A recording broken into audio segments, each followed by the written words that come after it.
Somos la Asociación de Medicina de Urgencias y Desastres de México.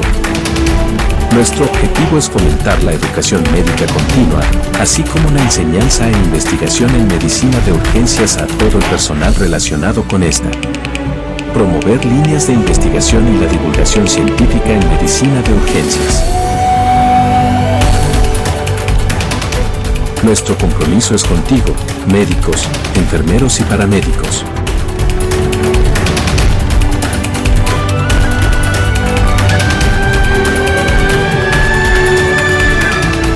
Somos AMUDEM. Ciencia para preservar la vida. Bienvenidos.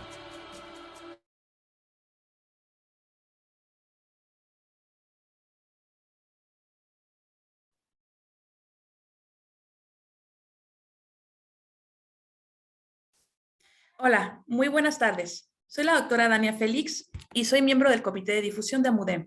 Es para mí un tremendo honor darles la bienvenida a nuestra primera sesión mensual de este año 2022, presentando al doctor Ezequiel Amador Muedano con el tema Profesionalismo en Educación Médica.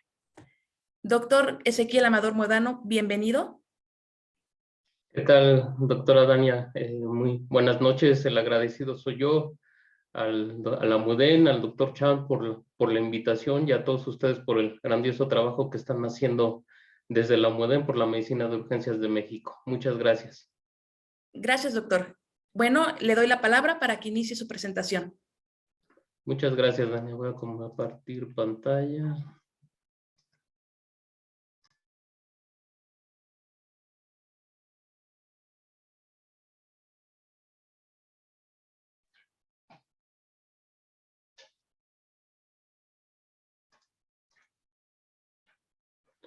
Bueno, pues buenas noches a todos los que nos acompañan. Nuevamente agradeciendo a la AMUDEM, al doctor Chan, la invitación que me hicieron para esta plática. Cuando el doctor Chan me invitó a dar la plática, pues le pregunté qué tema, si había algún tema en específico que quisiera que hablara y me dijo el que tú quieras.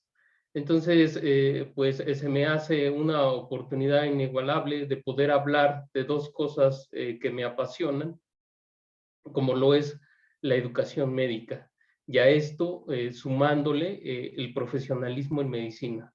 Entonces, dos temas muy interesantes y que van de la mano, y que en cualquier servicio en el que estemos, ya sea urgencias o en cualquier otro servicio del hospital, pues siempre estamos educando, aprendiendo y ejerciendo ese profesionalismo que muchas veces sin saberlo lo hacemos. Pues mi nombre, el doctor Ezequiel Amador Muedano, soy médico especialista en medicina de urgencias, soy maestro en competencias educativas por la Universidad del Valle de México, tengo un doctorado en alta dirección, tengo el honor desde hace 18 años de ser profesor titular de la materia de urgencias en el Instituto Politécnico Nacional, Escuela Superior de Medicina, y pues desde hace 5 años profesor titular de la especialidad de medicina de urgencias en el Hospital General del Centro Médico Nacional La Raza. Obviamente que no llegué a ser profesor titular de la nada. Primero pasé por profesor ayudante de práctica clínica, profesor adjunto y finalmente profesor titular. Y esto lo quise mencionar porque pues el proceso en cuanto a educación pues ha sido largo y pues siempre estamos aprendiendo nuevas cosas día con día. A pesar de, pues, de que he tenido una preparación dentro del aula para ejercer la educación, realmente siempre hay retos que día a día van saliendo y se aprenden nuevas cosas en cuanto a educación. Entonces, es algo que me apasiona y me gusta mucho. Entonces, para comenzar nuestra plática, para hablar de profesionalismo médico, pues bueno, abrimos esta plática con dos preguntas que se contestan de la misma manera. ¿Qué médico queremos formar nosotros como educadores en medicina? Pero también pasándonos al otro lado, que nos toca ser pacientes o familiar de pacientes, ¿qué médico quiero que cuide a mi familia? Entonces, si yo les hago estas preguntas, pues bueno, las respuestas parecieran ser lógicas. Que sea un médico competente, científicamente actualizado, que escuche y esté atento a nuestras solicitudes, que demuestre empatía, valores, compasión y sintonía con el dolor ajeno, que conforte siempre y cure cuando se pueda, centrado en el paciente y no en la enfermedad.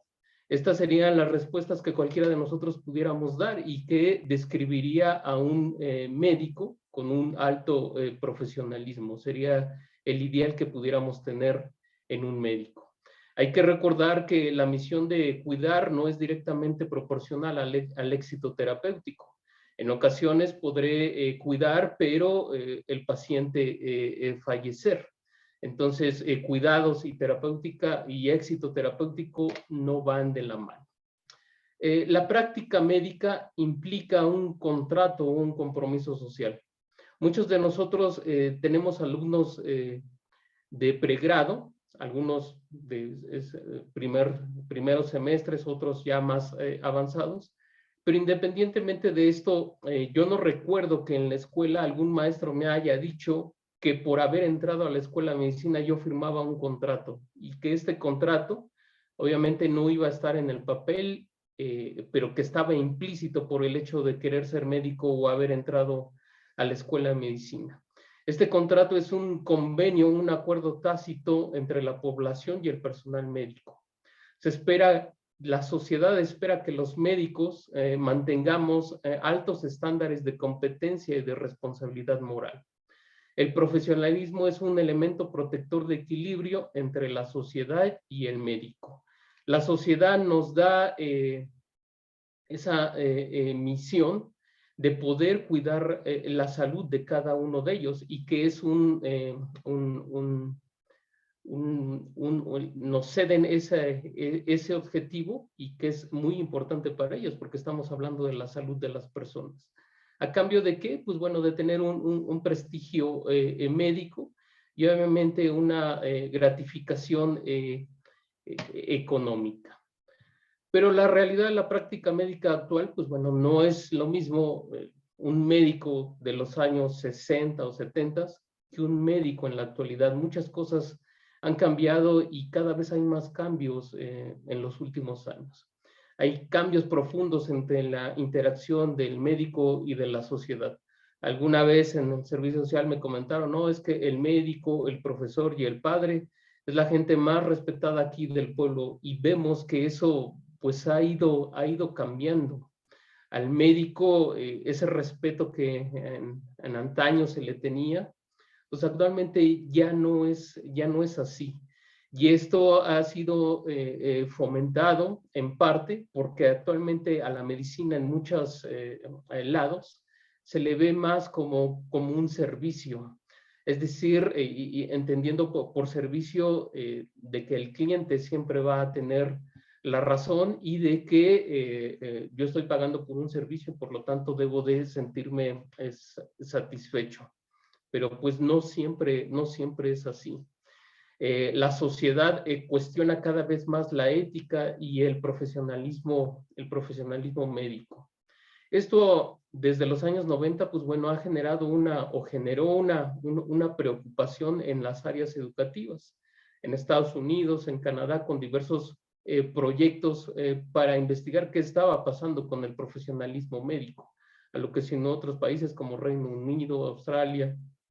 Entonces, en el 2000 se hizo un modelo educativo que se le llamó por competencias, que en realidad en medicina siempre hemos aprendido de esta forma, y más adelante vamos a tratar de explicar de qué es o en qué va este modelo. Pero este modelo, pues bueno, incluye al profesionalismo médico. Y de ahí se vio o se demostró la necesidad de incluir el profesionalismo médico desde que el alumno pisa por primera vez la escuela de medicina. Porque muchas veces pues caemos en el error de pensar que el profesionalismo médico en un estudiante de medicina no cabe.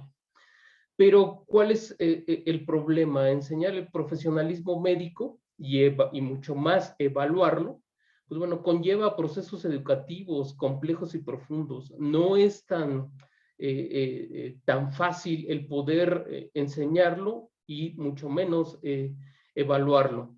Entonces, a veces tendemos a perdernos en estos aspectos y terminamos no haciendo nada, paralizándonos y no enseñando ni evaluando profesionalismo. ¿Y por qué es difícil enseñar y evaluar este profesionalismo? Porque, bueno, la medicina, hay varias situaciones que a veces no nos enseñan a trabajar o a lidiar con ellas, como puede ser el sufrimiento y la muerte. La enseñanza tradicional excede, o sea, la enseñanza tradicional del maestro frente a la clase con un pizarrón, pues excede el que se pueda enseñar de esta forma el profesionalismo médico. Muchas veces la teoría pues no se aterriza en la práctica, o esa teoría que vemos en los primeros semestres, para cuando llegamos a los ciclos clínicos ya se nos olvidó. Entonces no hay una desconexión entre ambas partes. Y pues recordar que finalmente pues el acto médico, la relación médico-paciente, estamos hablando tanto de las emociones del profesional médico y las emociones del paciente. Entonces cada uno con un constructo complejo emocional y que en ocasiones pues pueden llegar a chocar. Entonces, ¿qué es el profesionalismo médico? Si yo le pregunto a la mayoría de los residentes o a mis estudiantes, ellos me podrían decir, sí, yo sé qué médico es un profesional, pero tal vez la idea de que tengan de qué es el profesionalismo médico tal vez sea un médico que viste muy bien, que siempre va de traje, que siempre va impecablemente vestido, con los zapatos limpios, con su bata impecable, llevando su estetoscopio colgado. Probablemente para algunos eso sea un médico profesional. Probablemente para otros sea el médico que diagnostica de forma muy certera, que siempre acierta en sus diagnósticos. Probablemente para otros sea el médico que hace muy bien las notas, que hace una muy buena análisis de los casos, otro médico que enseña muy bien. Entonces, cuando le preguntamos a los estudiantes, a los residentes o incluso a los mismos colegas qué es el profesionalismo, como que tienen una idea de qué puede ser, pero les cuesta trabajo explicarlo. Entonces, hay varias definiciones de profesionalismo médico, entre ellas estos autores que son mexicanos, de Ruiz Pérez y Sánchez Mendiola, y que han hablado y escrito muchos artículos de profesionalismo médico en México. Dice que son las destrezas, conductas, actitudes, conocimientos y habilidades que implica la competencia profesional. Todo esto con una manera de proceder dentro de las normas culturales y socialmente preestablecidas. Pero, ¿qué se le agrega? Honestidad, respeto a los demás, deseo de servicio, comprensión, prudencia, objetividad, actitud reflexiva, eficacia e integridad. Es decir, con apego a códigos de comportamiento profesional, altruismo y justicia. Si nosotros nos vamos a la definición de qué es un profesional en la Real Academia, en el diccionario de la Real Academia de la Lengua, pues nos va a hablar del dominio de una competencia, pero siempre está marcado hacia el final a cambio de una remuneración económica. Si nos damos cuenta, este concepto no habla en ningún momento de remuneración económica. Cruyff nos habla de es una vocación en la cual el conocimiento de la ciencia o el aprendizaje o la práctica del arte se usa para el servicio de los otros. Nos habla también de códigos de ética, con un compromiso con la competencia, con la integridad, la moralidad y el altruismo, y la promoción del bien público. La Federación Mundial de Educación Médica, pues una definición similar: conocimientos, habilidades y actitudes y conductas esperadas de los médicos por parte de los pacientes, que incluye conceptos para las habilidades del aprendizaje vitalicio, manteniendo la competencia, pericia en el manejo de la información, comportamiento ético, integridad, honestidad, altruismo y servicio a los demás. Entonces, ¿cuál es el denominador de todas estas definiciones que hemos visto y qué definiciones van a encontrar o podemos encontrar más definiciones de profesionalismo médico? Pero el eje es este: la responsabilidad que adquiere el médico ante la sociedad para desempeñarse con una conducta que refleje los principios de la ética, el humanismo, la rendición de cuentas, el altruismo, sustentado en una competencia clínica adecuada.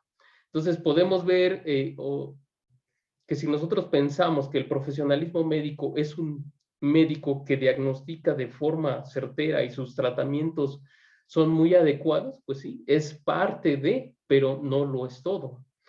Si se piensa que el médico es profesional por vestir de forma adecuada, es parte de, pero no lo es todo. Incluye otros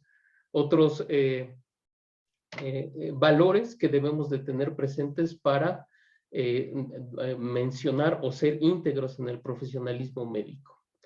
En el 2001, pues, dada la importancia que el profesionalismo médico tiene en el ejercicio de la medicina, en Filadelfia, se reunieron todas estas organizaciones y se definieron los componentes de la conducta médica profesional.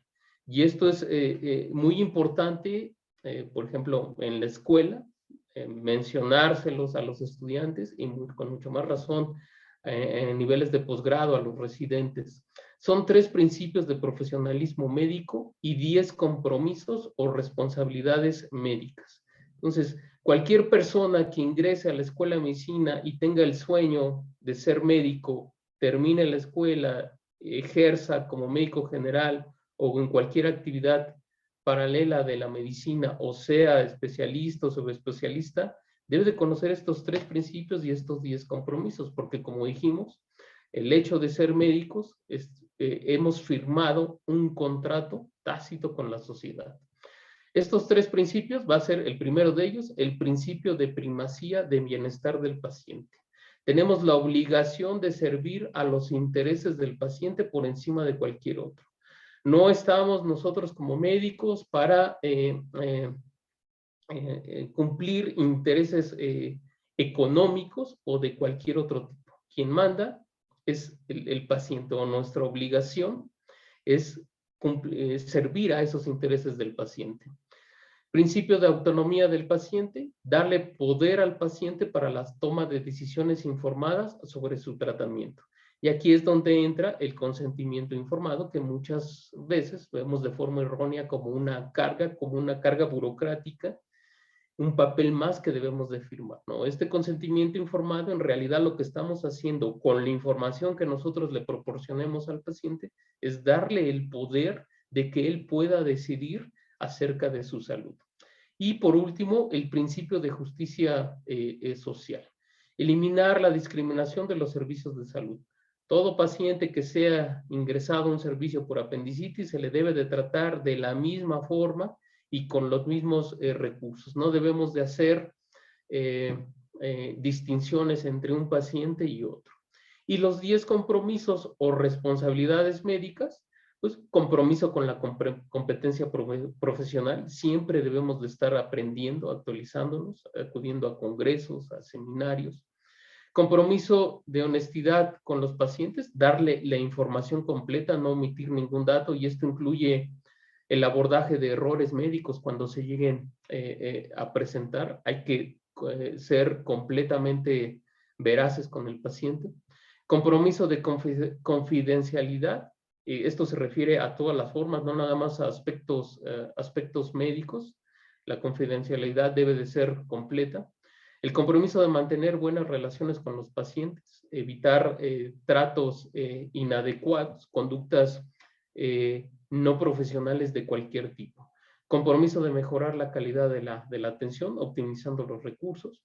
Compromiso de mejorar el acceso a los servicios de salud, eliminar barreras que a veces los pacientes se enfrentan al llegar a un hospital. Compromiso con una distribución justa de los recursos, uso juicioso de estos recursos. Compromiso con el conocimiento científico, promover la investigación. Compromiso de mantener la confianza, manejando los conflictos de intereses, que ahorita, pues en los últimos tiempos, los conflictos de interés llegan a estar muy presentes, ¿no? Sobre todo con el patrocinio que tenemos, o los patrocinios que tenemos de la industria farmacéutica.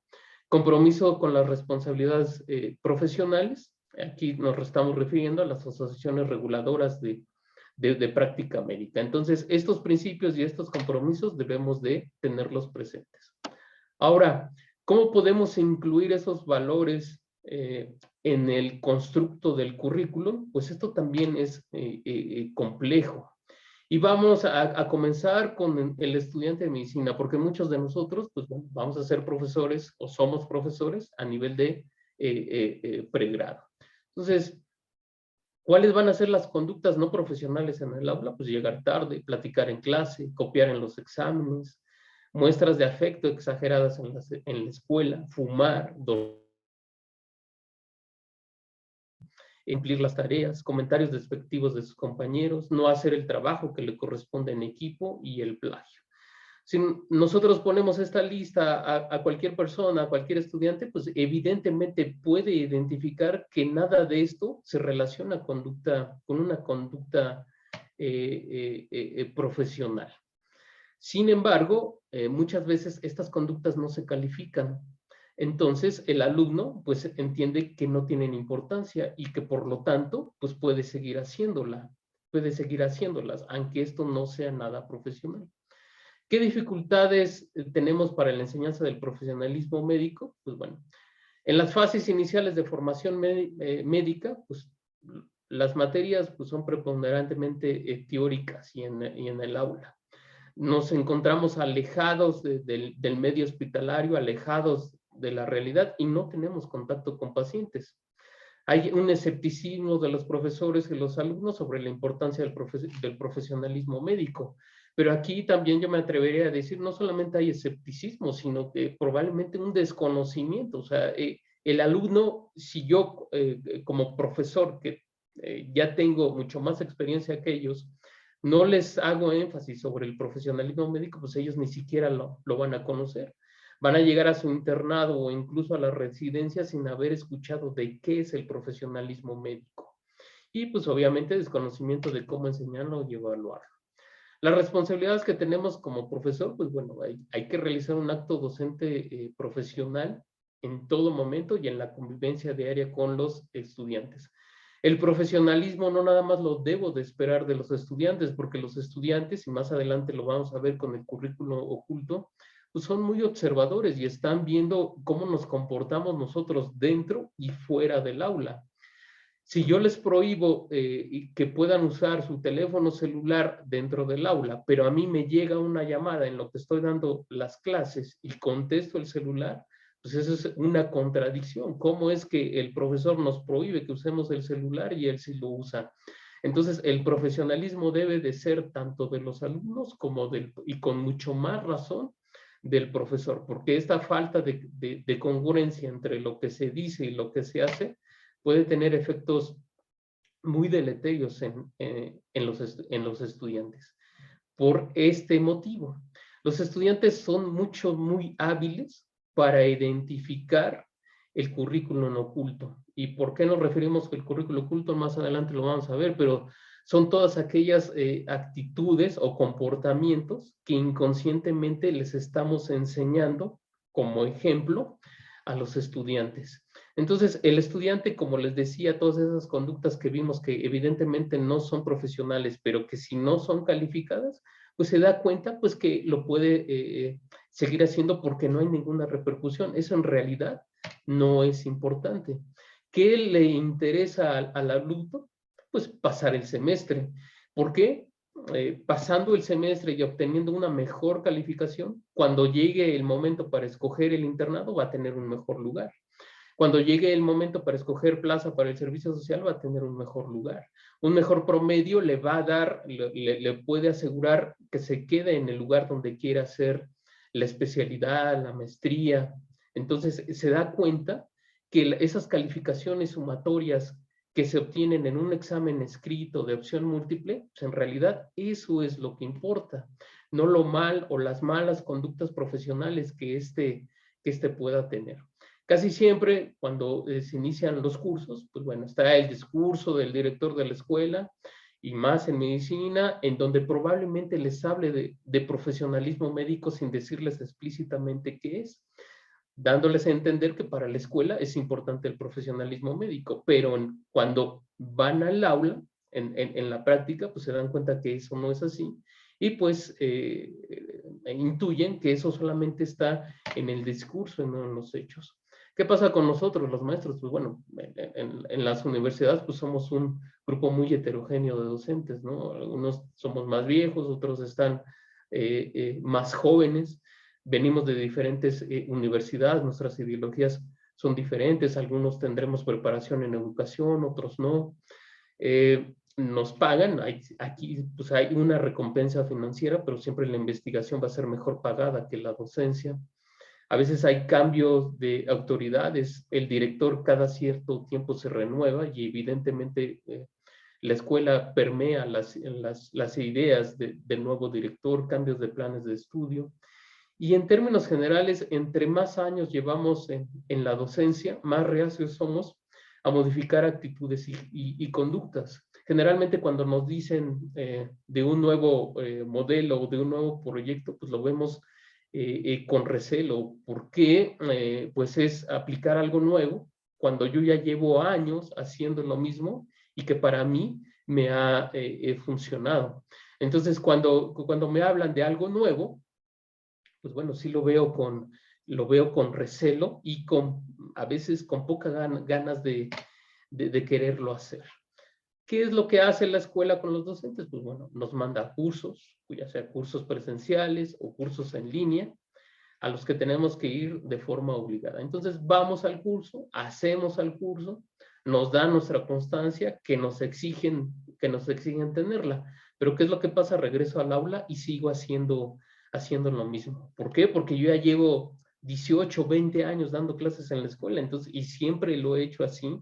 Nunca me han dicho nada, entonces pues yo no puedo estar equivocado.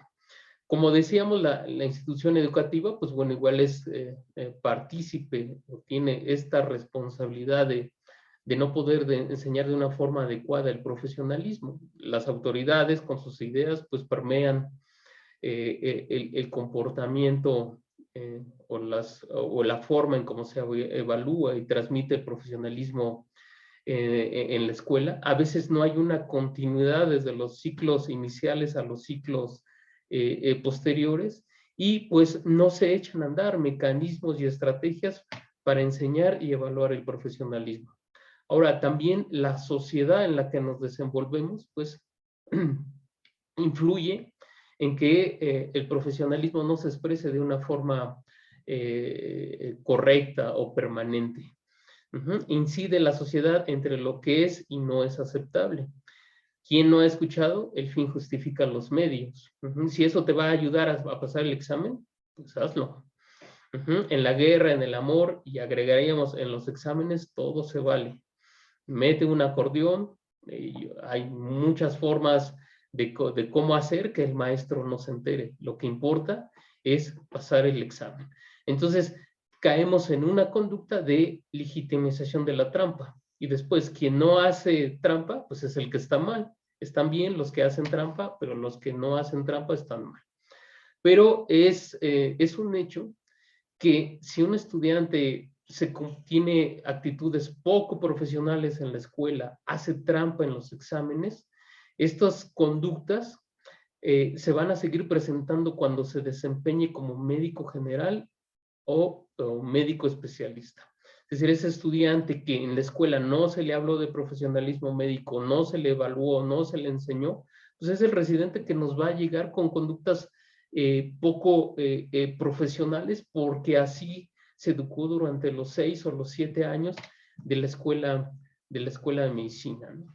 Entonces, debemos de cambiar el enfoque de valores y conceptos abstractos por el de conductas observables y medibles, que son fáciles de entender y comunicar. Si yo les comento a los alumnos, ¿no? Pues a ustedes les vamos a evaluar sus valores con los que se desempeñen en la clase, pues no me van a entender. Probablemente ni siquiera sepan qué es lo que les voy a evaluar. Entonces, ejemplos de cómo puedo evaluar el profesionalismo en la escuela, pues bueno, es el trabajo colaborativo, responsabilidad, confiabilidad, respeto, aprendizaje autodirigido, reconocimiento de límites, motivaciones intrínsecas que pueda tener el estudiante, comunicación y liderazgo, comunicación verbal y no verbal, empatía, compasión, integridad, congruencia y honestidad. Y estas son las formas en cómo podemos evaluarlos. Por ejemplo, habilidades de comunicación. No es hostil, no es ofensivo, no es sarcástico. No habla fuerte ni interrumpe.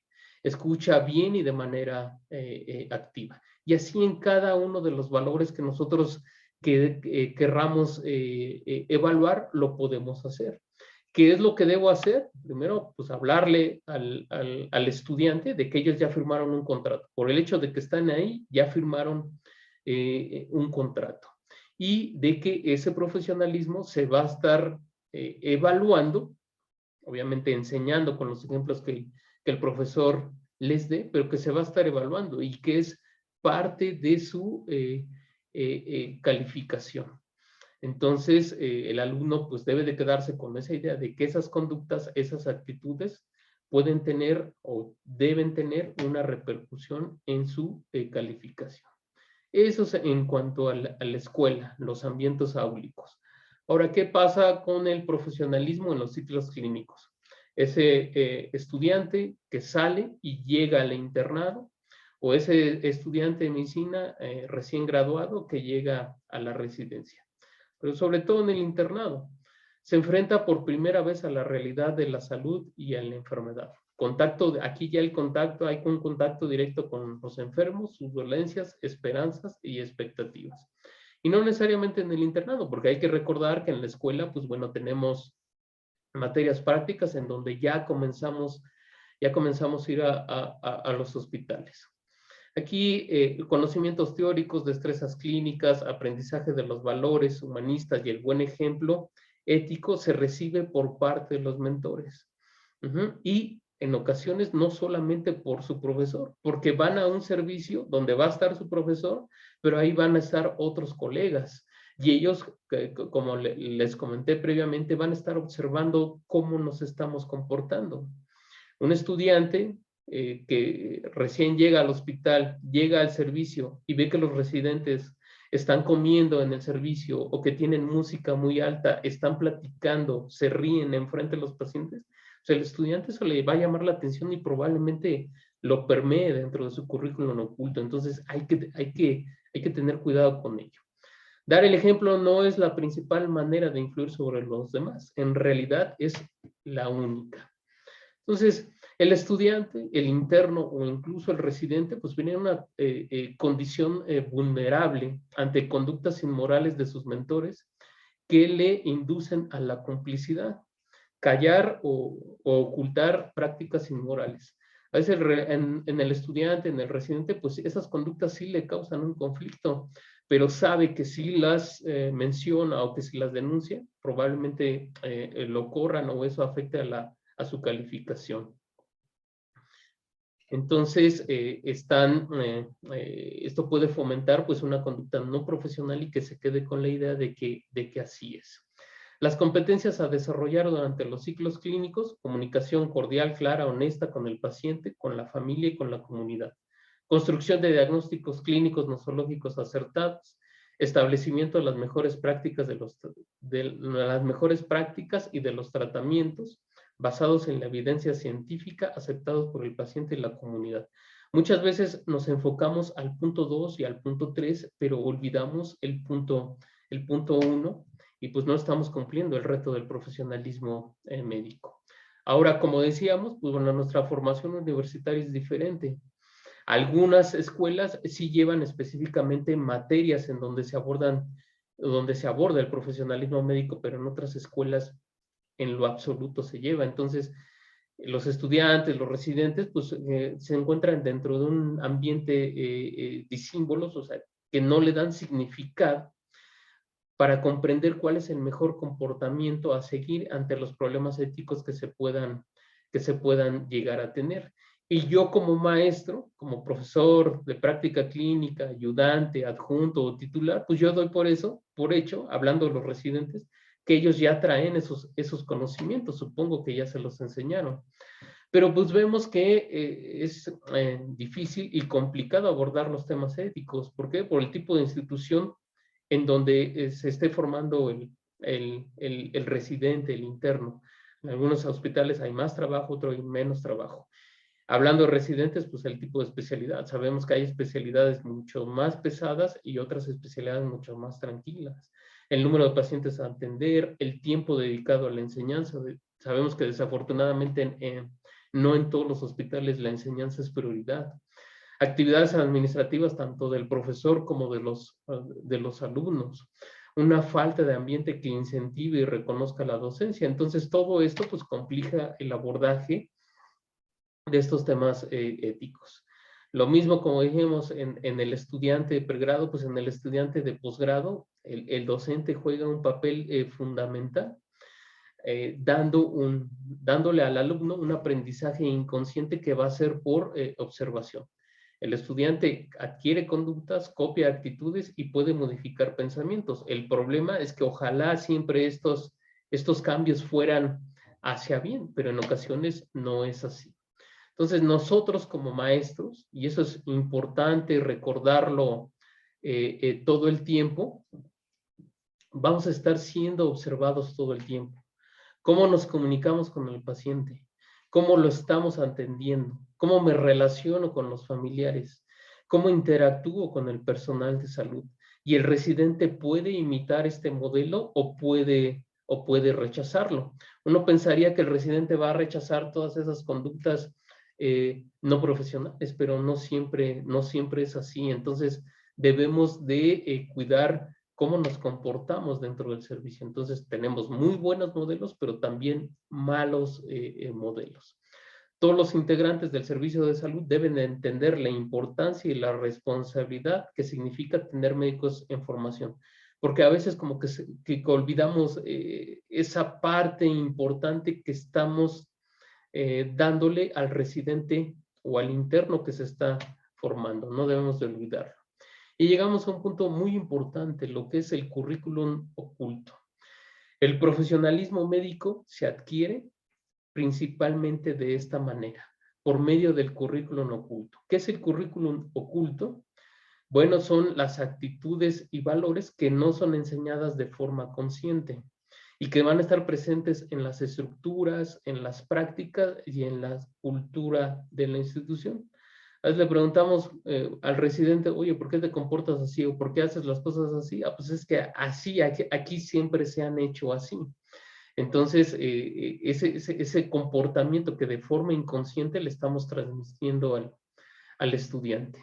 Normas, valores, reglas escondidos en el proceso formativo que estudiantes se apropian e interiorizan.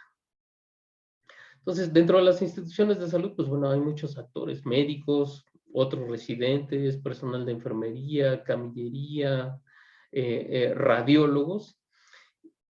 Va a ser un ambiente cargado de tensiones, independientemente de la especialidad que estemos hablando, múltiples contrastes, convivencia con diferentes generaciones de médicos, con diferentes valores, diferentes maneras de pensar, actuar.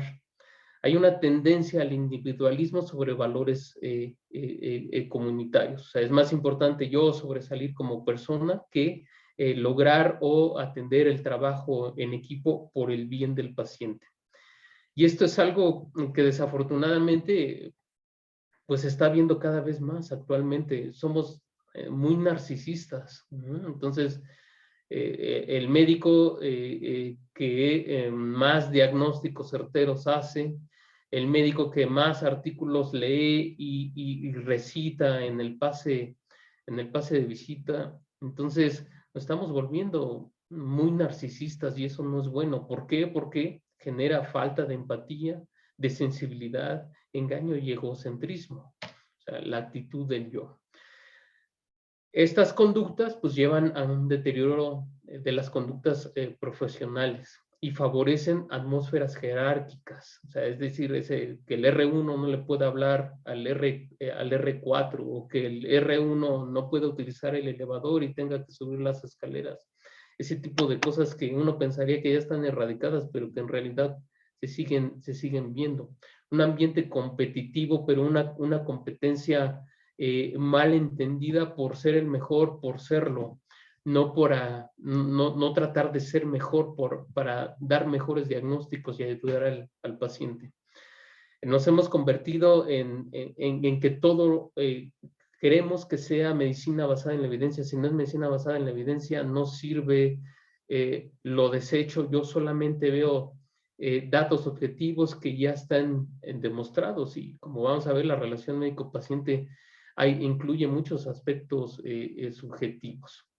¿Qué actitudes o qué comportamientos no profesionales podemos tener y que son comunes? Maquillaje de signos vitales, caso omiso a la contaminación, estoy poniendo el catéter, me contamino, pero bueno, no importa. Lo importante es que yo ponga el catéter porque debo de practicar poner el catéter y ponerlo bien, aunque ya me haya contaminado.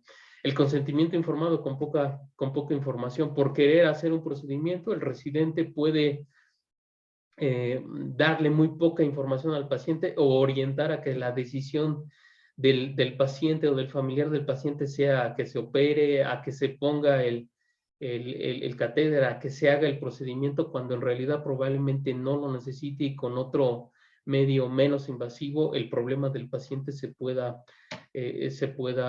resolver. Ahora también están las autoridades que protegen o aceptan comportamientos profesionales, poco profesionales o no profesionales a cambio de la eficiencia en la productividad. Valórate a estos 15 pacientes, ¿cómo le hagas? Pues eso no es mi problema, pero valóralos. Tienen que valorarse, entonces eso rompe por completo la adecuada relación médico-paciente que pudiera haber. Y también, pues bueno, llegamos a malentender que el autoritarismo está asociado al éxito con la capacidad de realizar diagnósticos correctos. Puedo llegar a entender que porque yo diagnostico muy bien o soy muy certero diagnosticando, puedo tratar de una forma inadecuada a mis residentes de menor año, y no es así o como adscrito. No siempre el currículum oculto es malo. Hay buenos médicos que dan muy buenos ejemplos, la mayoría, y ahí es cuando el currículum es bueno. Porque es muy importante este currículum, porque comparado con el formal es más penetrante y consistente. Se adhiere a aspectos sociales y afectivos. La socialización, pues como no es algo que nos estén enseñando y que tengamos que aprender, pues no nos damos cuenta y modificamos nuestro comportamiento. Se relaciona con la necesidad de formar un grupo. ¿Qué pasa con los residentes que llegan el primer día, la primera semana, el primer mes y que se encuentran en un servicio? Pues probablemente esos residentes sí les hayan hablado de profesionalismo médico y sepan qué incluye el profesionalismo médico, pero llegan y ven muchas conductas no profesionales en donde se van a desenvolver. Entonces, ese residente, pues por formar un grupo para que no sea rechazado, para que no sea hostigado, pues bueno, se va a hacer a la forma de esas malas conductas profesionales. Y eso desafortunadamente pues pasa de forma común. Ahora, el currículum oculto, igual esa necesidad de formar un grupo, ¿con qué se confunde? Pues bueno, llevarse bien con los superiores, no me van a regañar, no me van a dejar muchas tareas porque pues, me estoy llevando bien con ellos, ¿no? El que no se propicien las discusiones, es decir, que yo pueda estar diciendo una falsedad, pero para no provocar esa discusión y que probablemente me puedan castigar o dejarme tareas, pues bueno, yo no digo nada. Mostrarse atentos y serviciales, eso también es malo. Llegar puntual siempre, cumplir con la carga de trabajo y ocultar errores menores. Entonces, vean cómo pudiéramos llegar a pensar que pues es un buen residente, es un buen interno, tiene conductas profesionales, pero en realidad hay un trasfondo que está haciendo que el residente se esté comportando o el interno se esté comportando de esta forma. Entonces, lo que debemos de hacer como docentes, y por docentes pues somos todos los médicos adscritos que estemos en un hospital, debemos aprender a visualizar las interacciones del currículo no oculto para alcanzar las competencias relacionadas con el profesionalismo. Hay que identificar esas malas conductas profesionales que aparentarían ser buenas conductas profesionales para intervenir y incidir en ellas. Regresando a cómo se comporta un estudiante, pues bueno, tiene muchos conocimientos, pero a veces la integración o llevarlos al paciente no lo logra. Como médicos, a veces nos han enseñado que mi límite para ser un buen o un mal médico es la capacidad diagnóstica que yo tenga. Y me han dicho que si yo soy empático con el paciente o me involucro mucho con él, voy a terminar sufriendo, porque después su dolor va a ser mi dolor. Entonces, eso está prohibido como médico. Y yo como maestro no te lo pido, no te lo exijo, porque yo tampoco lo hago. Entonces, es un error tener esta suposición. La relación médico-paciente tan desgastada y que muchas veces hablamos de ella, pues bueno, debe de orientarse a las necesidades del paciente y no a las de la institución o a las del médico. La incorporación de nuevas tecnologías, tanto diagnósticas como terapéuticas, pues ha dañado la relación médico-paciente porque nos llega el paciente con una cefalea y antes de explorarlo, de hacerle una exploración neurológica completa, yo ya estoy pidiendo una tomografía o una resonancia sin siquiera haberlo explorado y eso rompe o limita la relación médico-paciente. Los intereses económicos, ¿no? De que yo debo de cumplir una cuota de estudios de laboratorio, de auxiliares de paraclínicos, el razonamiento de recursos, para quienes trabajamos en hospitales públicos, pues bueno, esto es muy frecuente. Entonces, esto ha llevado a una inercia en que la relación médico-paciente cada vez es más impersonal. Sistemas de atención de creciente complejidad, mucha burocracia, y vemos que en Latinoamérica hay poca investigación, pocos estudios que hablen de esto, que hablen de la relación médico-paciente, que hablen del profesionalismo médico que debemos tener. Pero hay que recordar y hacerle énfasis a nuestros estudiantes. No existe una sola consulta médica en la que los aspectos subjetivos estén ausentes. Siempre el aspecto subjetivo en la enfermedad del paciente va a estar presente. Pero ¿cuál es el problema? Y como médico de institución, pues bueno, lo sabemos muy bien, la saturación de servicios, ¿no? Llegamos al servicio y vemos que está repleto de pacientes sentados, en piso. Entonces, pues eso desanima a cualquiera. Los recursos materiales limitados, una cantidad de tiempo limitada para otorgar consulta, una inadecuada supervisión de estándares en el desempeño profesional. Para el paciente, pues bueno, para el paciente es lo mismo, llega y es recibido por un aparato administrativo rígido, de atención estandarizada, es decir, a todos los pacientes se les atiende de la misma forma, observa la escasez de recursos, pero el paciente cuando llega con nosotros o frente a nosotros olvida todo eso, porque tiene la esperanza de que nosotros resolvamos su problema de salud. Entonces hace como que no ve todo lo que ya vio antes de llegar con nosotros. Y nosotros como médicos lo que hacemos o lo que tendemos a hacer, tengo muchos pacientes que por valorar, tengo hasta las 2 de la tarde para ver 30, 25 pacientes, entonces yo me escudo en eso. Tengo que terminar y darles y valorar a todos estos pacientes. Entonces, la relación médico-paciente, pues bueno, la puedo dejar a un lado o no va a ser la ideal porque pues tengo que atender todos estos pacientes y nos escudamos en ese anonimato que la complejidad del sistema de salud nos da.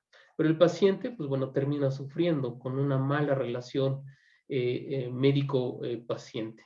La despersonalización de los procesos es impresionante, ¿no? Pocas veces nos referimos a ellos por su nombre, ¿no? Son más un número de cama, un número de expediente, un paciente con un padecimiento. Entonces, el paciente pues termina sufriendo más, estresándose más.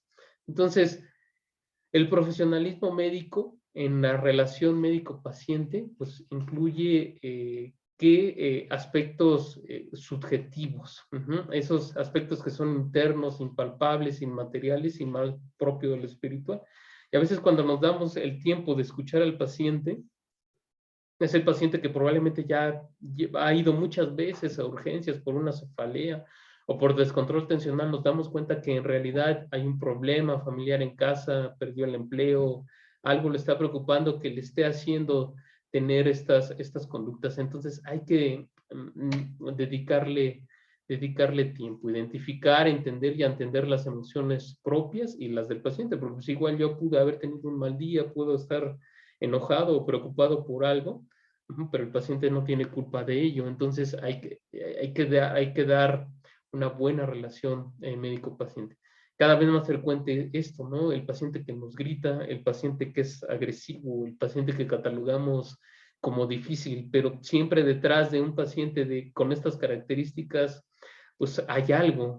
Entonces, a veces el paciente en realidad lo que quiere es, está pidiendo un grito de ayuda y a veces nosotros nos enganchamos con él, contestamos, nos peleamos, entonces se va al traste la relación médico-paciente. No es algo que debamos de repeler o de combatir. Eso es en cuanto a la relación médico-paciente. Otro aspecto importante a considerar en el profesionalismo médico es el liderazgo. Y como urgenciólogo, pues en la actual pandemia, cada urgenciólogo, cada médico de primer contacto que ha habido en los hospitales, nos hemos convertido en líderes. Podemos ver en la evolución de toda esta pandemia, estos 2 años que llevamos, pues en realidad nos convertimos en líderes, tomando decisiones en favor del paciente, de la dinámica del servicio en el momento, porque pues muchas veces las decisiones directivas tardaban y había que actuar con prontitud. Entonces, el liderazgo es una actitud que como médicos debemos tener para fomentar ese profesionalismo médico. Y no debemos de superar este paradigma reduccionista y simplificador que desune la realidad biológica, social y psicológica del ser humano. Ahora, ¿qué hay en cuanto a los errores médicos? Pues bueno, en medicina siempre hay la posibilidad de causar daño, a pesar de que primero no hacer daño, pero bueno, siempre va a haber la posibilidad. Pero aquí es importante mencionar cuáles son los riesgos. Pues bueno, el hospital por sí mismo es riesgoso para el paciente. Los pacientes dependen mucho de nosotros, tanto emocionalmente como físicamente. Entonces, el paciente es un paciente que puede llegar ya estresado por la enfermedad y estando dentro del hospital, estresarse mucho más, viendo un servicio lleno, tal vez viendo una situación de un paciente que cayó en paro y murió. O sea, nosotros lo vemos con mucha normalidad cuando un paciente fallece a un lado de otro paciente, pero para un paciente que no es médico, pues esto le genera angustia, le genera estrés y muchas veces no cuidamos estos detalles. Somos inconscientes de que el paciente está sufriendo y le estamos incrementando este estrés. Entonces, aquí hablamos de la calidad. Con calidad vamos a disminuir esa presencia o anular por completo los errores médicos. La calidad la podemos abordar desde dos dimensiones, la técnica y la interpersonal. La técnica es el actuar del médico de acuerdo a la evidencia científica. Y a veces cometemos el error de enfocarnos únicamente en esta dimensión y olvidamos la interpersonal, que es probablemente la que el paciente más valore. La relación que se establece entre el médico y el paciente con amabilidad, comunicación, confidencialidad, privacidad, es decir, profesionalismo médico puro. Entonces no hay que olvidar, no centrarnos nada más en el aspecto técnico, cognitivo de la enfermedad. Entonces, ética, calidad y seguridad van de la mano. No es posible hacer el bien, lo que se refiere a la ética, si lo que se hace por él no se hace bien, lo que es la calidad, y peor aún, si se le daña, que corresponde a la seguridad. Entonces, siempre que cometemos un error, pues bueno, por naturaleza, y es porque así nos han educado, es ocultar ese error. Si entre menos gente lo sepa, pues mejor. ¿Por qué? Porque error lo asociamos a castigo, algo malo va a pasar. Entonces, mejor oculto el error. Pero la realidad es que un error difícilmente puede atribuírsele a una sola persona. Un error es consecuencia de una falla en varios aspectos, de una falla en el sistema. Entonces, ¿qué debemos de hacer ante un error? Pues bueno, analizar las interacciones de esas causas. ¿Qué fue lo que pasó? Un residente hizo un neumotórax. Ese residente tenía supervisión de un residente mayor año. Ese residente tenía supervisión de un médico adscrito. Ese residente tenía una enfermera a su lado que le indicó que debería de esperar al médico adscrito para colocar el catéter. Son varias cosas que debemos de analizar. Y como médicos hay una cosa que se llama el problema de la inducción. El que a mí nunca me ha pasado, que nunca he hecho un neumotórax, entonces no tiene por qué pasarme. Si nunca me ha pasado, he puesto infinidad de catéteres y jamás he ocasionado un neumotórax. Entonces esta inducción me lleva a pensar a que no me va a pasar.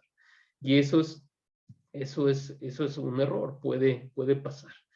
El exceso de confianza, entre más R más somos, R3, R4, pues bueno, cada vez hay más confianza, pero este exceso de confianza nos lleva a cometer errores. Entonces decíamos, los errores médicos no deben de ser ignorados o ocultados. La persona tiene todo el derecho de saber qué fue lo que pasó y que nosotros le expliquemos en qué consistió este error. Sé que es difícil, o sea, soy médico, practico la medicina institucional y sé que es muy difícil hacer esto, pero es algo que el profesionalismo médico nos indica. ¿Esto para qué? Para prevenir errores en el futuro, porque si lo callamos, si lo ocultamos, el error se va a seguir cometiendo. Entonces, hay que asumir las consecuencias generadas por dicho error. Pero después de cometer un error, no debemos de cometer el error de culpar a una sola persona. Evidentemente que hay que hacer el análisis de estos errores. ¿Qué hay en cuanto a las malas noticias? Pues bueno, en el hospital, y más donde hay residentes, modelo jerárquico, en donde el adscrito o el R3 le va a decir al R1, ¿sabes qué? Tienes que ir a decirle al familiar, bueno, que su paciente está en paro y después que su paciente falleció. Entonces, esto no es lo que necesita el estudiante, lo que necesita el estudiante, porque si en profesionalismo médico no nos capacitan para dar una mala noticia, pues menos. Entonces, ahí sí el estudiante debe de ver cómo se comporta una gente experimentada en dar una mala noticia para ir moldeando su comportamiento cuando a él tenga que dar una mala noticia. Entonces, no debemos de mandar al residente de menor jerarquía a que dé estas malas noticias. El ejemplo lo debemos de dar nosotros. Ahora, ¿qué propuestas pedagógicas sobre profesionalismo tenemos? Porque ya dijimos que es muy importante enseñarlo, es muy importante evaluarlo, pero también ya dijimos que es difícil. Entonces, empatar el constructo del profesionalismo con las tendencias actuales en educación en ciencias de la salud, enseñarlo con estrategias de enseñanza novedosas y evaluarlo con perspectivas modernas. Nosotros en medicina, como dijimos, este modelo de educación basada en competencias es un modelo que se acuñó en el año 2000, pero en realidad en medicina llevamos, desde que se estructuró una enseñanza formal en medicina, pues hemos aprendido por competencias. Este modelo nos habla de que el estudiante va a tener unos resultados educativos mínimos que deben lograr de forma uniforme al finalizar sus estudios. Demostración de lo aprendido de una forma objetiva e inequívoca. Esta educación basada en competencias privilegia la práctica en escenarios profesionales, primero simulados y reales después. Aquí las clases en el aula con el pizarrón no son preponderantes y se da más importancia a las discusiones, a las sesiones de reflexión grupal y trabajo en equipo. La evaluación en competencias es una evaluación individualizada. Puede que un residente alcance la competencia de colocar un catéter antes que otro y eso no está mal, simplemente es un proceso individual que cada uno está llevando. Las competencias médicas, conocimiento médico, trabajo en equipo, desempeño en el sistema de salud, comunicación, liderazgo, salud pública y profesionalismo médico. Un estudiante competente puede realizar las actividades propias de su profesión sin necesidad de supervisión. Es confiable, no representa un peligro para los pacientes y es capaz de ejercer la profesión médica dentro de los parámetros que la sociedad requiere de él. O sea, se alcanza el profesionalismo. Hay algo que se describe como actividades profesionales confiables. Estas operacionalizan, es decir, nos dan una guía de qué es una actividad profesional confiable. Colocar un catéter nos detalla paso a paso cómo es colocar de forma adecuada un catéter para que nosotros lo podamos medir, lo podamos evaluar y retroalimentar al residente cuando lo necesite. Entonces, la educación basada en competencias se basa en repetición, en tener objetivos claros y, muy importante, porque esta es la base para el cambio de las conductas, en retroalimentación. Yo estoy observando al residente cómo coloca el catéter, debo de estar anotando, de acuerdo a esa lista de cotejo o rúbrica, los aspectos que está haciendo mal para posteriormente de que se termine el procedimiento retroalimentarlo para evitar que los haga en el futuro. Por eso es idealmente primero hacerlo simulado y después en escenarios reales, pero siempre estar retroalimentando, hacer una reflexión de qué es lo que pasó, de la situación médica que se esté analizando, en este caso enfocada al profesionalismo médico, para ver qué es lo que pasó y qué es lo que podemos mejorar. Prácticas situadas, estas se dividen en cuatro fases. Primero, la experiencias originadas en la práctica profesional, análisis, una observación reflexiva, análisis en detalle de la situación, generalización, aquí ya hacemos una conceptualización abstracta, es decir, ya hechos, reglas, generalizaciones, y qué vamos a cambiar o qué planeamos para el futuro, y aquí es donde se involucra el cambio de conducta. Si yo detecto que un residente hizo mal un paso del proceso para colocar un catéter, la siguiente vez ya no debe de hacerlo. ¿Por qué? Porque ya lo retroalimenté. Otro método sugerido para enseñar el profesionalismo es la discusión de casos. Es un método eficaz para enseñar ética y profesionalismo. Ayuda al estudiante a comprender aspectos particulares. Esto se recomienda presentarlos por escrito o en video, enfatizar situaciones donde se problematicen los principios del profesionalismo, de tal modo que se pueda reconocer el conflicto, su solución, el razonamiento que subyace a esta solución, trabajo en equipo y plantear situaciones que tengan relación con lo que hace el residente en su vida diaria. El profesionalismo como competencia, pues bueno, la evidencia que se tiene hasta ahorita es que en realidad uno esperaría que el profesionalismo en el R3 fuera mucho mayor que el profesionalismo que tenía cuando era R1, pero la realidad que no es así. Entonces hay que medirla en contextos desafiantes, porque si yo lo mido o solamente me quedo evaluando el profesionalismo en una práctica simulada, en donde el paciente y el familiar van a ser simulados, pues bueno, es un ambiente controlado y allí el residente incluso puede actuar, que está actuando con profesionalismo. El profesionalismo deberíamos o debe ser evaluado en la guardia, cuando ya el residente ha trabajado bastante, cuando tiene muchos pendientes. Es ahí donde mejor podríamos evaluar cómo se comporta en relación al profesionalismo para detectar las áreas de oportunidad y poder retroalimentarlo. Es decir, evaluar el profesionalismo en el ambiente práctico. En cuanto al profesionalismo en México, pues bueno, no hay una descripción clara de los parámetros a considerar en un profesional médico. No hay como tal grados de profesionalismo que podamos medir, que a ti te falta 2 escalones para lograr un profesionalismo médico adecuado, o tu profesionalismo médico es inadecuado. La realidad es que evaluamos el profesionalismo. Ahorita vamos a ver las hojas que utilizamos en el IMSS, que es donde yo me desempeño. En realidad, pues no ponemos atención a esta parte, ¿no? Reprobamos en lo afectivo a lo que pudiera ser el profesionalismo médico cuando la falta es muy grave, cuando el residente llegó tomado o ingirió bebidas alcohólicas o golpeó a alguien.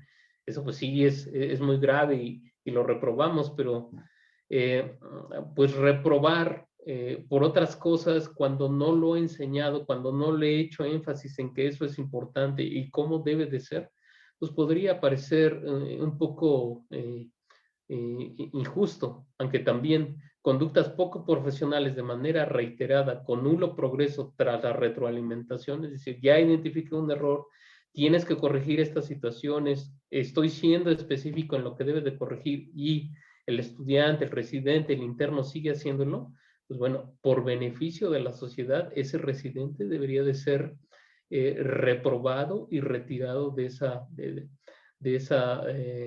área en donde se esté desenvolviendo en beneficio de la sociedad. ¿Qué hay en cuanto al profesionalismo y la docencia? Pues bueno, la docencia la podemos ver desde 2 concepciones. Una, la no profesional, que es como la mayor parte nosotros iniciamos en la docencia en medicina. Cuando yo salí de la residencia me invitaron a ser profesor de práctica clínica y pues recién salido de la residencia tenemos el síndrome del residente, de querer enseñar todo, transmitir todo y dije pues va, sin una preparación previa, ¿no? A veces las cosas más importantes de la vida las aceptamos sin siquiera saber qué es lo que nos espera y sin tener una preparación previa, ¿no? Entre ellas la docencia, la paternidad, el matrimonio. Entonces, este enfoque de no profesional, pues se aprende enseñando. Se realiza en una formación vinculada a saberes pedagógicos y esto es reducir la docencia a una visión simplista, a la mera reproducción de modelos existenciales y conocimiento de los temas. Y esto es algo que adolece mucho la educación médica en México, en pensar en que solamente por el hecho de ser médico tú ya puedes o puedes ser un profesional de la docencia y no es así. Hay que prepararse para llegar a esta otra concepción, a una formación profesional. ¿Por qué? Porque la enseñanza efectiva es una tarea compleja, implica habilidades que pueden ser adquiridas, mejoradas y ampliadas por medio de un proceso consistente de formación. Probablemente yo sepa mucho, pero no sepa cómo transmitirlo, o no estoy pudiendo llegar a los estudiantes porque no estoy identificando su estilo de aprendizaje, su forma de aprender y no estoy siendo efectivo, aunque yo sea muy buen clínico, aunque sea muy bueno diagnosticando. Entonces es un desafío institucional y social con exigencias intelectuales que van más allá del dominio de los contenidos. En los procesos de enseñar, aprender, implementación curricular, evaluación, liderazgo, administración, investigación, responsabilidades, interacciones, todo eso involucra a la docencia. Y lo que ya les comenté y que no debemos de olvidar, como docentes estamos siendo observados todo el tiempo. Y recordar que el profesionalismo no nada más es en el pase de visita, estando en el servicio. El residente puede ver cómo me comporto en la cafetería. El residente interno va a ver cómo le hablo al camillero, cómo me dirijo con la enfermera, cómo me dirijo con el familiar. Porque a veces puedo menospreciar o hacer menos al camillero, pensando que yo soy más. Entonces eso lo aprende el residente y no es una conducta profesional adecuada. Hay que entrenar a los docentes una vez que ya recibieron un entrenamiento de docencia, o bien si va a comenzar en este camino, bueno, definición y raíces históricas del profesionalismo histórico, hablar del profesionalismo médico, relación entre profesionalismo, medicina, sociedad, compromiso, obligaciones, los que ya habíamos, los 3 y los 10, responsabilidades del profesionalismo, desarrollar una comprensión común de los atributos del profesionalismo y de los comportamientos esperados, llevar el contenido a la práctica. O sea, si el profesionalismo es en la práctica, de nada sirve que yo me sepa o me aprenda las definiciones y sepa qué es profesionalismo si no lo pongo en práctica. Y siempre reflexionar y reflexionar. La evaluación del profesionalismo, pues bueno, va a ayudar a prevenir fallas. El propósito de evaluar debe de ser claro y percibido como un apoyo para que sea aceptado por los estudiantes, porque si no, va a parecer que lo estoy criticando, que puede ser una crítica no constructiva, sino una crítica destructiva. Plantear metas realistas, es decir, no debo de esperar que el R1 en una semana ya tenga dominado el profesionalismo médico, ¿no? Hay que ponernos metas realistas y siempre retroalimentar. ¿Cómo lo voy a evaluar? Estaciones estandarizadas para evaluar habilidades de interacciones personales y de comunicación, por medio de una rúbrica, por medio de una lista de cotejo. Evaluación por pares de actitudes y comportamiento. Preguntar al resto de sus compañeros, oye, este residente, ¿cómo ves que se comporta? La percepción de los pacientes sobre el actuar médico, que eso es muy importante, el preguntarle a los pacientes cómo fueron tratados. Eso es una de nuestras mejores ventanas de observación. Y siempre registrar, o sea, hacer un portafolio. Un portafolio es donde yo voy guardando todas esas evidencias, esas listas donde yo voy marcando los errores que tuvo el residente y qué retroalimentaciones le di para irlas guardando y haciendo la evidencia de cómo va progresando el residente. Observación de los profesores a los estudiantes con énfasis en desempeños específicos durante un periodo particular. A ver, hoy vamos a entrenar la habilidad de dar informe médico al familiar. Hoy vamos a entrenar la habilidad de firmar un consentimiento informado de un catéter yugular y así. O sea, marcar exactamente qué es lo que vamos a enseñar y lo que vamos a evaluar.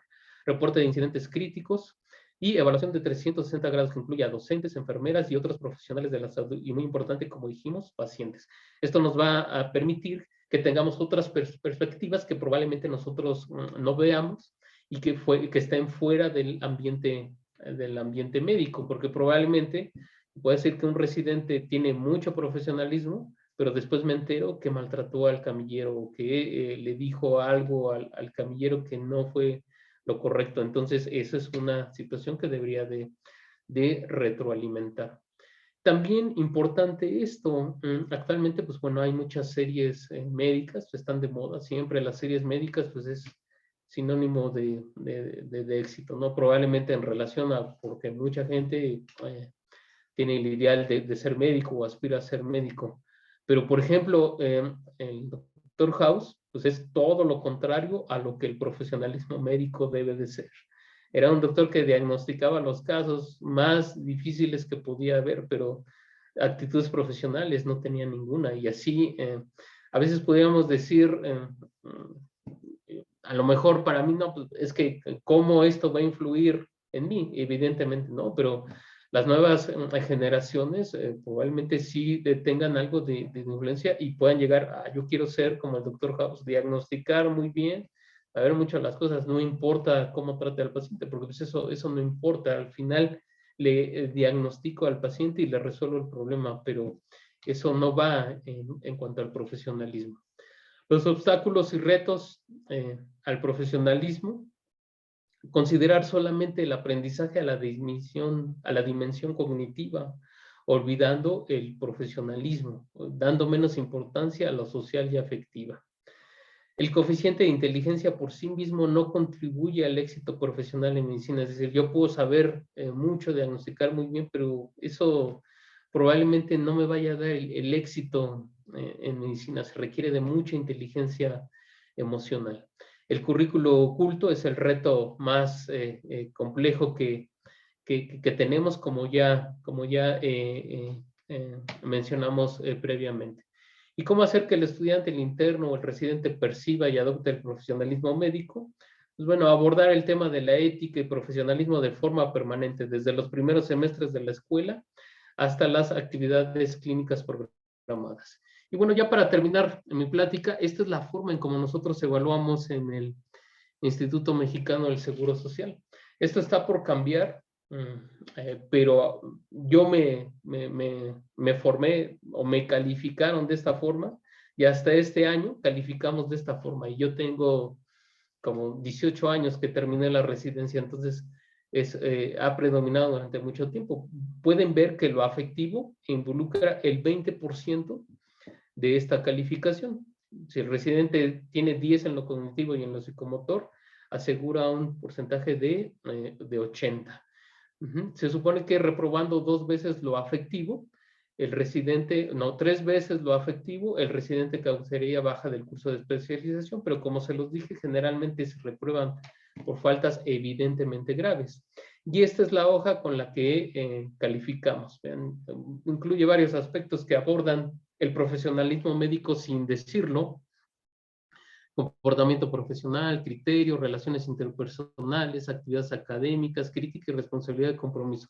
Pero ¿cuál es el error de esta hoja y por qué el residente aprende a no darle importancia? Y esto es una crítica para mí mismo, porque yo lo he hecho. Es que a veces el residente nos entrega esta hoja el último día de la rotación, cuando ya se va, cuando ya son 1:45, doctor, ¿me califica? ¿Y qué es lo que hacemos? Únicamente la firmamos y si acaso ponemos 100 en la sumatoria y eso es lo que hacemos y eso está mal. Eso es algo que no debemos de hacer, porque ¿qué mensaje le estamos dando al residente? Que el profesionalismo, que lo afectivo no importa, que es un trámite y que la mayor parte de lo afectivo no tiene ninguna importancia. Yo podría asegurar que la mayor parte de las calificaciones afectivas de los residentes de cualquier especialidad en lo afectivo casi siempre tienen 100. En donde van a tener menos calificaciones en lo cognitivo y en lo psicomotor, pero en lo afectivo podría asegurar sin temor a equivocarme que la mayor parte de los residentes tienen una calificación de 100.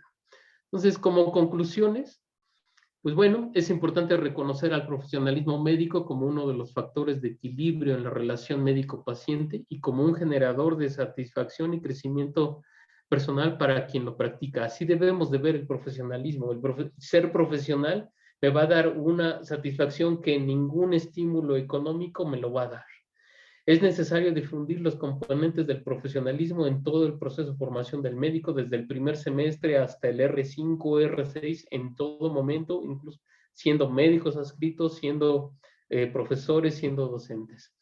Tener conciencia de que en cada acto médico está presente o ausente el profesionalismo y las consecuencias que esto conlleva. El profesionalismo médico es un asunto de todos los turnos, todos los días, todos los servicios y todas las rotaciones. Y en medicina todos somos alumnos y maestros al mismo tiempo. Por lo tanto, siempre podemos enseñar y aprender profesionalismo médico. Entonces, Es de suma importancia que recordemos que tenemos esa misión de aprender y enseñar profesionalismo médico. Y finalmente termino con esta frase que tiene mucho significado, que dice que cuando cuidas a una enfermedad puedes ganar o perder. Cuando cuidamos a una persona siempre salimos ganando. Entonces, el paciente, y más en un servicio de urgencias, pues muchas de las veces el desenlace no va a ser el mejor. Probablemente el paciente termine falleciendo, pero nos debemos de quedar con esa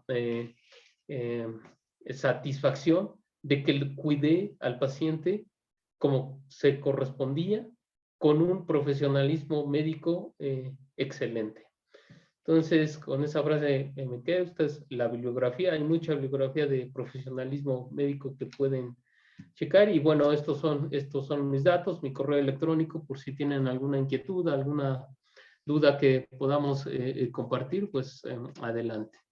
Por mi parte sería todo. Y pues bueno, si es que hay alguna pregunta, Dania, muchas gracias.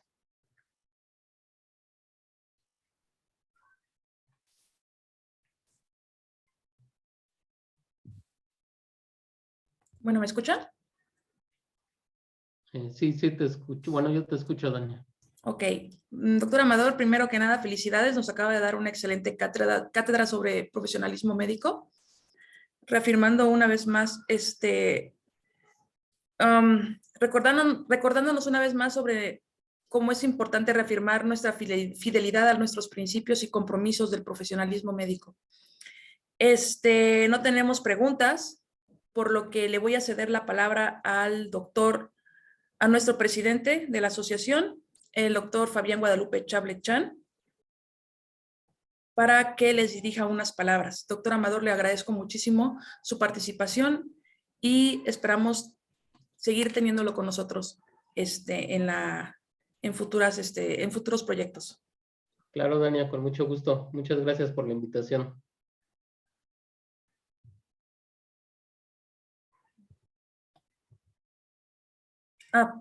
Permítame, Danito. Tenemos una pregunta.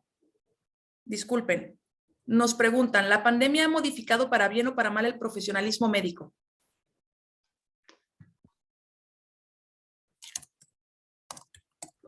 Yo creo que la respuesta sería, no creo que lo haya, en sí no lo ha modificado. Yo creo que hemos dejado a un lado el profesionalismo médico en esta pandemia, pero debido a la cantidad de pacientes que hemos tenido. Primero, el miedo que tuvimos natural de infectarnos, ahí rompimos esa relación médico-paciente, cubiertos con un traje, el paciente no nos veía, ahí la relación médico-paciente se rompió y fue lo más impersonal que pudo haber. Entonces, no creo que la pandemia la haya modificado, más bien la hizo a un lado y no debemos de hacerlo. O sea, ya sabemos que estando bien protegidos, pues podemos tocar al paciente, podemos aliviarlo. Un paciente que no puede ver a su familiar, que no va a pasar a verlo como el resto de los pacientes. Entonces, yo creo que la pandemia lo que nos ha enseñado es que debemos de reforzar el profesionalismo médico para disminuir ese estrés, esa angustia que el paciente tiene, y más con una enfermedad como la que es el COVID, que no va a ver a su familiar y probablemente, difícil decirlo, nunca los vuelvo a ver. Entonces, hacer esos esfuerzos de pasar el celular, de hacer una videollamada, pues eso es profesionalismo médico, tener compasión con el paciente. Entonces, sí se ha manifestado el profesionalismo médico, no lo hemos hecho de lado por completo, pero hay que retomarlo, Dania. Gracias, doctor.